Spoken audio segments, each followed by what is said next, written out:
Caleb Calhoun, how are you doing to this point on your picks? Let's get an honest answer. Don't tell me you're 90% or something like that. I don't lie. You guys can all track them. Last week I was 12. That's what I'm gonna do with my free time. I was 12-10 overall. I was 12-10 overall last week, but I was 2-3 on my best bets. So I'm now down to 130 and 114 on the year, but 21-21 on my favorite bet. So I'm losing money on my best bets, but I'm making money overall.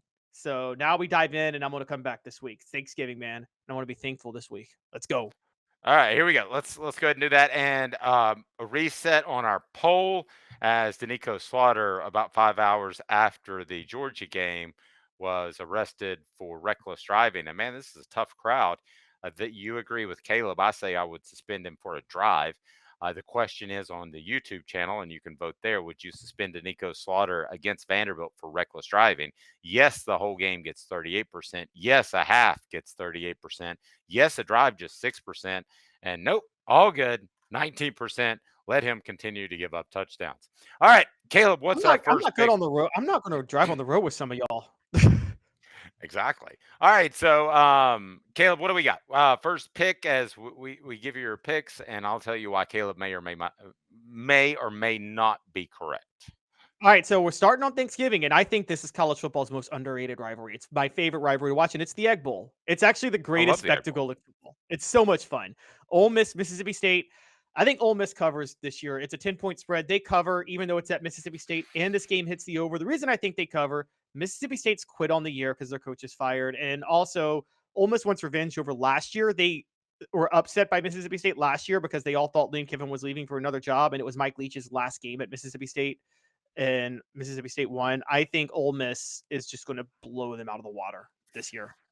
Really miss Mike Leach as a character now that we look back at it over the year. That's a shame because he would have said 2 or 3 interesting things this year that we would have had some fun with. What's next? I think Ole Miss plays well and wins easily. All right, so next, and by the way, just so y'all know, I'm going against all the BetMGM models this week and the FanDuel models. Many of the models I check where they lean one way, and I'm going against all of them because Dave, rivalry week, I think is so unpredictable. It's as unpredictable as week 1, isn't it? It's almost as unpredictable as the bowl season. It is. And so the model is almost all models are 75% that Missouri covers the 7.5-point spread at Arkansas. I think Arkansas covers. I think Arkansas is going to make this a game because Missouri had a hard-fought win last week. As you point out, they pulled out all the stops against Tennessee 2 weeks ago. Arkansas's at home. And Sam Pittman is the type of coach that you brought up. You play hard for if his job's on the line. So I think Arkansas is actually going to cover, but I love the over in this game. Over 54.5. I think both teams are going to score a lot of points. What's the money line on Arkansas? I have no idea what the money line is. Let me. What's the spread? And I can tell you ballpark. The spread is Missouri 7.5. I think Arkansas covers that. Probably about $1.80. I'll take Arkansas to win this game. That's my lock pick of the week. Wow, that's your money line. All right, love it. Take the money line straight up. Another Friday game. Oregon State.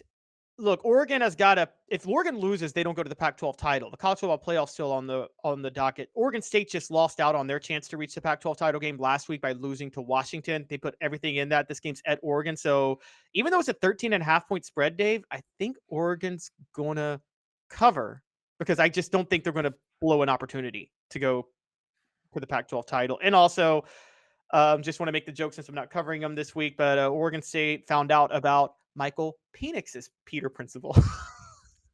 Very good. Very good. So Michael Penix, if he had a Peter principle, it would be that he's a very good college player, but not a good NFL player. That's what Peter principle means. I feel like if I keep driving home the definition of Peter principle, then it becomes less lurid. Because right now, Caleb is taking this like a total 12-year-old. All right. What do we got next?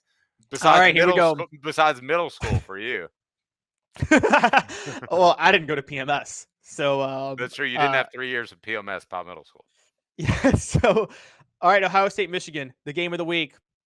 Michigan's favored by 3 at home. I'm going Ohio State. I think if I was, and I'm going to take a step further.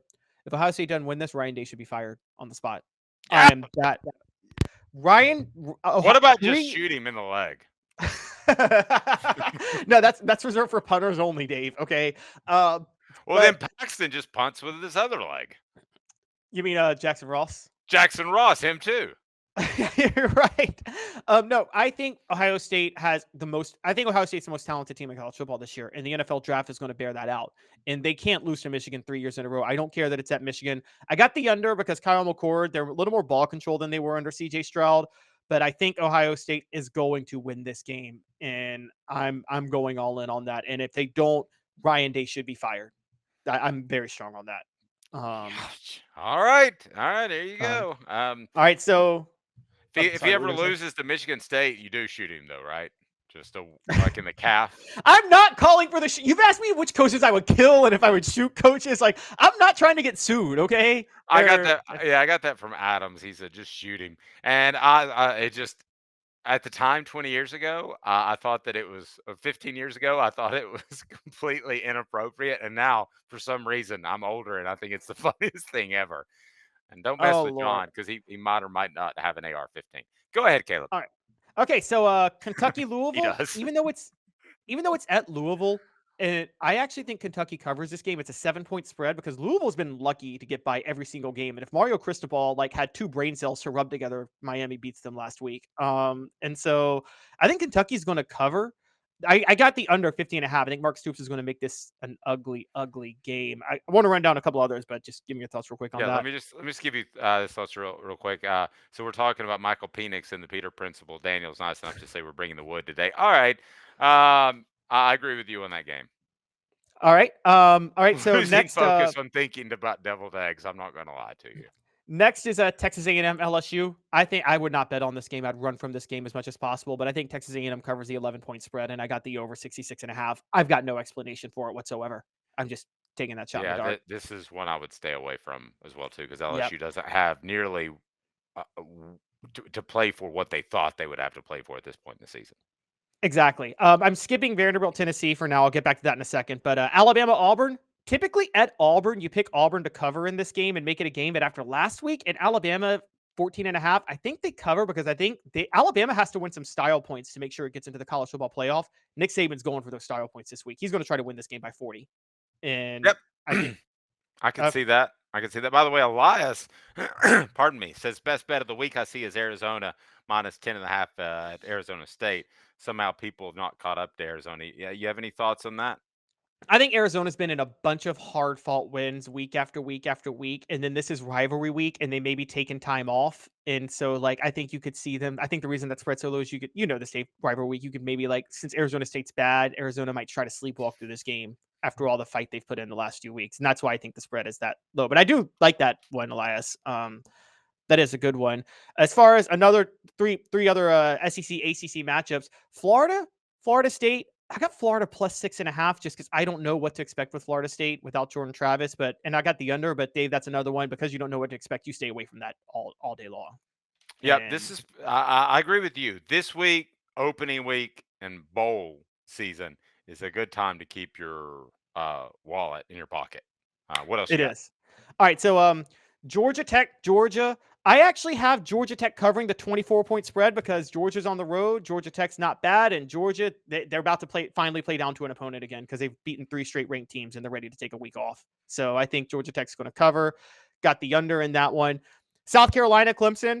South Carolina plus 7, the over 51.5. I don't just have South Carolina plus 7. I think South Carolina. Wow. Okay. Don't read that I put on the screen. Whatever you don't bet on Milton. Go ahead. I don't think South Carolina is just going to cover. I think they're going to upset Clemson at home this week. Wow. And so my best with bet Shane Beamer on the hot seat. I do. I think Clemson put a lot into beating North Carolina last week, and yeah. So, all right. So best bets. Let me make this argument better for Tennessee if Clemson wins, because I think you want Dabo Swinney to keep that job as long as he possibly can. Yes, because the program is sliding. It's not the program's sliding, so you're fine. Clemson being where it is, you want South Carolina to get wrecked, basically. And so I'm with you on that. Better for Tennessee if Clemson wins. So best bets.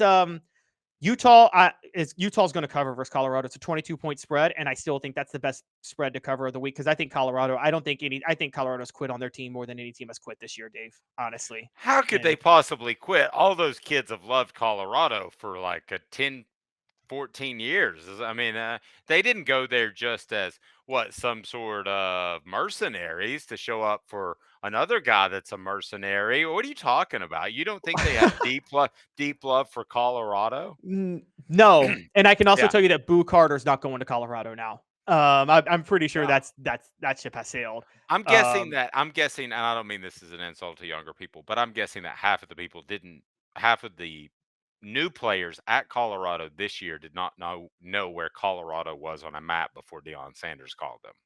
They also didn't know how outmatched they were because they thought they actually had something, and they were very outmatched. And they've quit on the season, and so Utah's going to cover easily. Kentucky covering at Louisville, the +7. That's my top dog to cover. My money line pick is NC State is an underdog at home to North Carolina, Dave. I think NC State's going to pull off that upset, and that's my. By the way, for those who don't know, Philip Fulmer was really pushing for Dave Doran to be hired at Tennessee before he became athletic director about 4 years ago. Just kind of a funny tidbit. Speaking Two of the more. Peter principle. Yeah, I agree. Two more before I get to Tennessee. Penn State, Michigan State, the under on that one. I think James Franklin is going to have a slog fest, and Penn State wins like 24-7 or something like that. Also, by the way, just for fun, Nebraska and Iowa, the under is at 26.5 right now, which is hilarious, or the over under. But I'm not betting on that. Lastly, Missouri, Arkansas, the over 54.5, I think is the best bet on the over of the week. Now for Tennessee, Vanderbilt, Dave, Vanderbilt's coming off a bye. Tennessee has not beaten an SEC team by more than 21 points this year. They're riding low because of the last 2 weeks. I think Vanderbilt covers a 24-point spread in Knoxville this week. I do. I tend to think so as well. This Tennessee team has bounced back from every significant loss that they have faced, with the exception of last week in the way they bounced back or did not bounce back against Georgia. So I would argue with you, had we not seen what we saw the last 2 weeks, that I thought they were a bounce back team. They played well after each of their losses the previous 2 years, with the exception of the past 2 weeks. He's Caleb Calhoun. I'm Dave Hooker. This has been a presentation of Off the Hook Sports. Remember, right down below, you can take care of your Christmas shopping with Celebrate 98, the untold stories behind Tennessee's national championship team. Reduced pricing for Black Friday, so you can get one. You can get one signed by Fred. You can get 6 that you want to hand out for holiday gifts, and we would greatly appreciate it. He's Caleb Calhoun. I'm Dave Hooker. This is a presentation of Off the Hook Sports. Let me leave you with this. Evan asked, does Tennessee basketball get it together tonight? Do they beat Kansas? I actually think they will, but I don't think it matters. What they do against Kansas, as I said earlier in the show, I don't care what they do against top 5 teams. That doesn't bother me. I know they can beat top 5 teams.